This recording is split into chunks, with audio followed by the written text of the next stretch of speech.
फांसी से वापसी। Moral history in Hindi. एक बार की बात है, अकबर को उनकी रानी ने कहा कि आप केवल अपने दरबार में बीरबल की तारीफ करते हैं।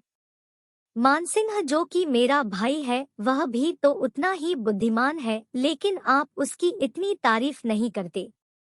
अकबर ने कहा कि मानसिंह भी होशियार है, लेकिन बीरबल सभी वजीर में से सबसे ज्यादा बुद्धिमान है।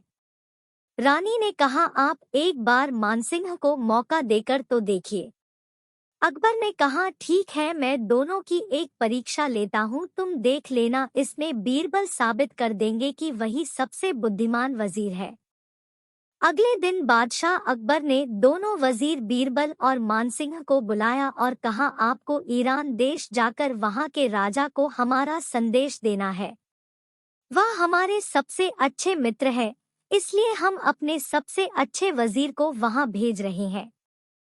दोनों अकबर का संदेश लेकर ईरान के लिए रवाना हो गए। ईरान पहुंचकर उनने वहां के राजा को अकबर का संदेश दिया। संदेश पढ़कर वह हैरान हो गए, क्योंकि उसमें दोनों वजीरों को फांसी की सजा देने के लिए कहा गया था। राजा ने अपने वजीर से इस बारे में चर्चा की। वजीर ने बोला, शायद ये दोनों वहां पर बहुत प्रसिद्ध हो, इसलिए अकबर ने इनको वहां फांसी नहीं दी। राजा ने भी सोचा शायद ऐसा ही हो, इसलिए अकबर ने हमें यह संदेश भेजा है। ईरान के राजा ने बीरबल और मानसिंह को बंदी बनाकर कल सुबह फांसी देने को बोला। मानसिंह यह सुनकर बहुत दुखी हो गया और फांसी न देने के लिए गुजारिश करने लगा, लेकिन सैनिक दोनों को बंदी बनाकर जेल में ले गए। जेल में जाकर भी मानसिंह बहुत दुखी था। उसने बीरबल को बोला, हमको कल सुबह फांसी होने वाली है और तुम शांत बैठे हो, और दरबार में भी तुमने ईरान के राजा से कोई फरियाद नहीं की।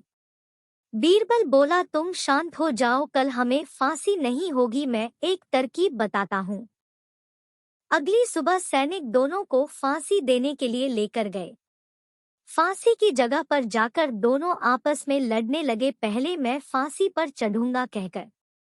राजा ने कहा, तुम दोनों पागल हो क्या, तुम जल्दी मरने के लिए क्यों लड़ रहे हो?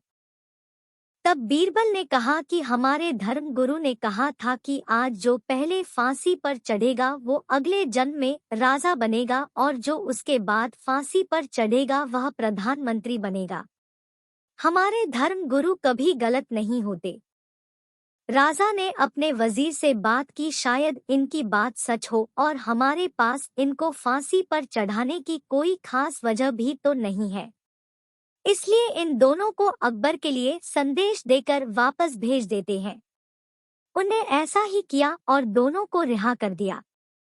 अकबर के पास पहुंचकर मानसिंह ने ऐसा करने की वजह पूछी तो अकबर ने बोला, मैं तुम दोनों की परीक्षा ले रहा था, लेकिन तुम यह बताओ तुम दोनों वहां से रिहा कैसे हो गए? मानसिंह ने कहा, बीरबल की बुद्धिमानी की वजह से हमारी जान बच पाई। अकबर ने बोला, मैंने एक सैनिक बाद में दूसरे संदेश के साथ भेजा था, यदि वह तुमको फांसी पर लटकाने लगते तो वह सैनिक संदेश को ईरान के राजा को दे देता। इसके बाद सबने बीरबल की बुद्धिमानी की तारीफ की और रानी ने भी बीरबल की तारीफ की।